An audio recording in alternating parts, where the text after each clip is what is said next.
Hi Steve, is it okay just to start with the obvious, and that is talking about the mood in the camp and how difficult it's been or not to lift the players from yesterday?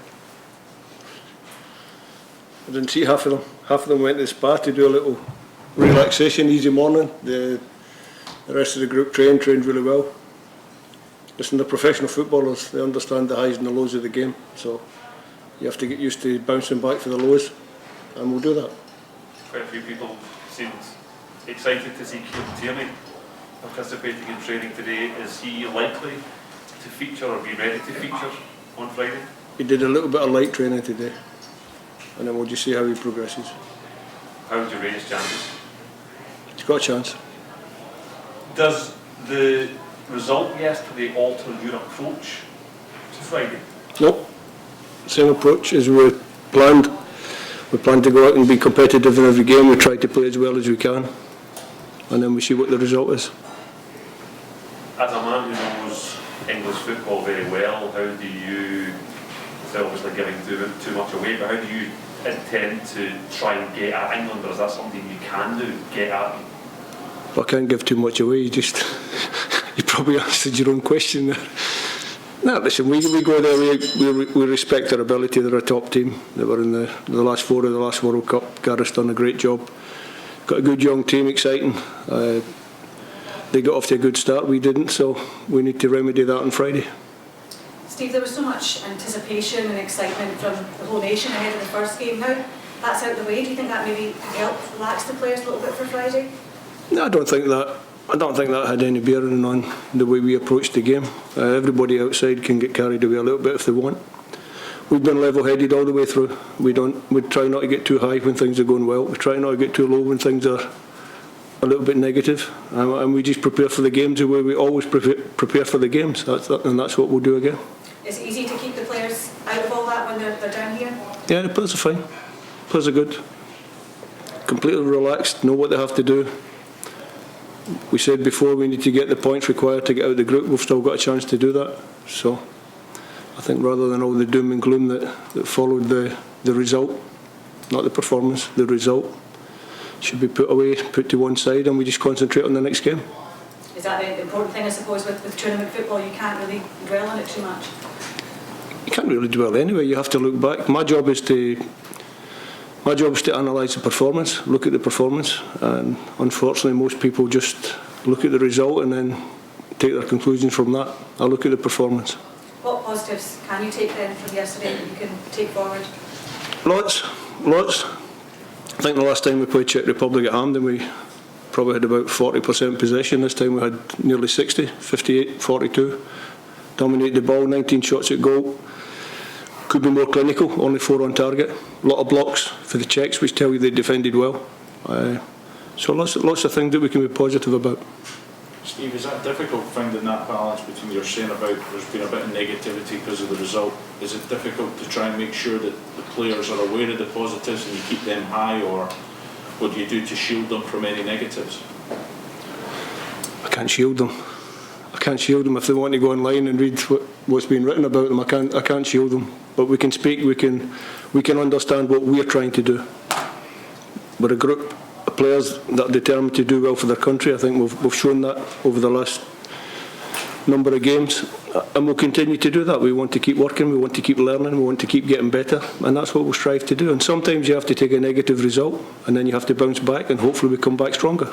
You look at somebody like David Marshall, the amount of saves he made and kept Scotland in the game, and then he seems to come in for a bit of criticism with the goal. What do you do to keep his spirits up?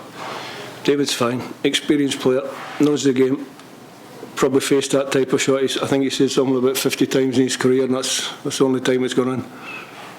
It happens. I don't understand the criticism of David. It was a shot for Jack Henry at the edge of the box. 3 seconds later, the ball's in the back of our net. The block shot could go anywhere. It felt perfect for him to run on it and hit. It's one of these things. What does it do in terms of your thinking now, the results, Steve, and what you do, food for thought, in terms of starting 11 now? Do you consider changes, or is it one of those things where you want to be loyal to the guys that have done well so far? I want to be fair to the 26 players that are in the group, and that's always to try and pick the team that I think can win the game. So that's what we'll do.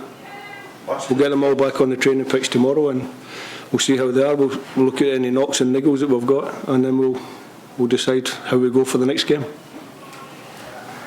Steve, do you have any regrets about the team selection? Is there anything that, in retrospect, with the benefit of hindsight, you might have done differently? You can't do that. You have to look only forward. There's no point in looking back and thinking, if only this, if only that. There'd be a lot of really clever people if you had the foresight to know what was coming up. So now we just move on. Okay, thank you. We'll take questions from Zoom. Andrew McLean. Grazie. Hi Steve, just looking ahead to Friday, I mean how mouth-watering a prospect is that for you and the players, you know, going to Wembley, playing against England at a major tournament? Yeah, good. Great game to bounce back in. So the players will be looking forward to it. I'm looking forward to it.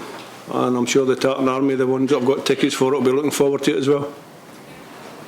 If there is that disappointment in the squad, is that the exact type of game that the players would want? Because, I mean, obviously the motivation is there for all to see.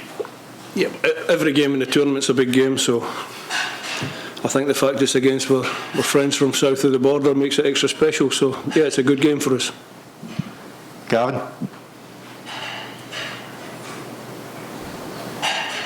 No matter if you'd won, drawn or lost yesterday, was it always the case that you were going to have to maybe change the team up just because of the schedule of games, the heavy schedule of games?